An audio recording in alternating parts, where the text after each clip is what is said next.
Écoutons partie par ensemble, c'est partie. très important, Donc, à la déclaration Monsieur du le député Président de la sénégalais. République du Burkina Faso, Il objet, s'appelle Guy soutien au peuple Marius burkinabé Sagna.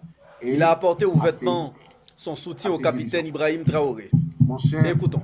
Président Ibrahim Traoré, je tiens par cette lettre à joindre ma voix à celle des peuples et diasporas africains qui ont dit ne touchez pas au président Ibrahim Traoré. Mon cher président Ibrahim Traoré, je dénonce par ma lettre la guerre imposée à votre pays, ainsi qu'au Mali et au Niger, par la manipulation de terroristes et de séparatistes, par l'impérialisme, parce que les peuples de ces trois pays veulent s'extraire de l'oppression néocoloniale de l'impérialisme.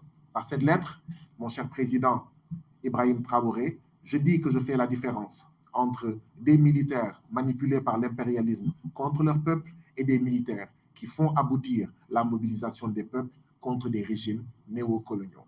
L'impérialisme a soutenu des putschs et juntes de militaires au service de ses intérêts aux quatre coins du monde et a l'outrecuidance de dire au peuple de ne pas soutenir des militaires qui parachèvent les mobilisations de leur peuple qui veulent l'indépendance réelle, la souveraineté de leur pays et leur sortie de l'appauvrissement, du chômage, de l'analphabétisme, etc.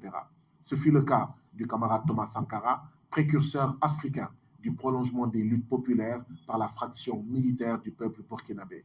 Mon cher président Ibrahim Traoré, cette hypocrite duplicité des impérialistes et de leurs médias ne passera pas. En réalité, depuis l'assassinat du héros martyr Sankara, le peuple burkinabé a mis un terme à des décennies de putsch néocolonial dirigés par des juntes civiles valets de l'impérialisme.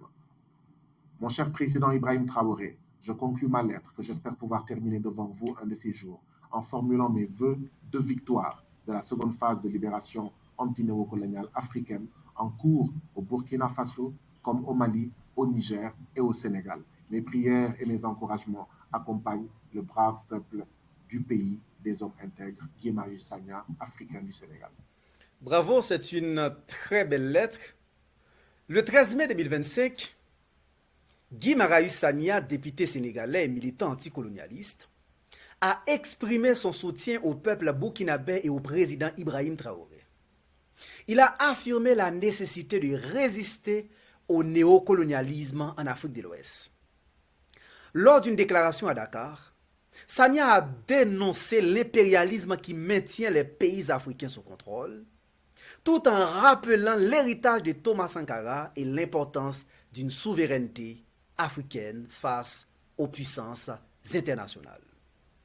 Sagna également a critiqué l'ingérence des puissances qui, sous prétexte de stabilité, perpétuent l'exploitation des ressources africaines. Selon lui, la lutte menée par le Burkina Faso, le Mali, le Niger, qui forment ce qu'on appelle l'Alliance des États du Sahel, l'AES, est un combat pour l'autonomie économique et politique. Il faut rappeler que Sagna est connu pour son engagement. Il est membre du PASTEF et fondateur du mouvement FRAPP, France Dégage. Sa posture radicale contre le néocolonialisme fait de lui une figure emblématique et contestée de la lutte anticoloniale. En gros, le soutien de Sagna à Traoré symbolise un élan véritable vers l'unité africaine et la fin de l'impérialisme. La mobilisation populaire est essentielle pour matérialiser ce rêve d'une Afrique libre et autonome. N'oubliez pas de liker, de commenter et surtout de vous abonner. À bientôt pour une nouvelle chronique avec Wesley. Ciao.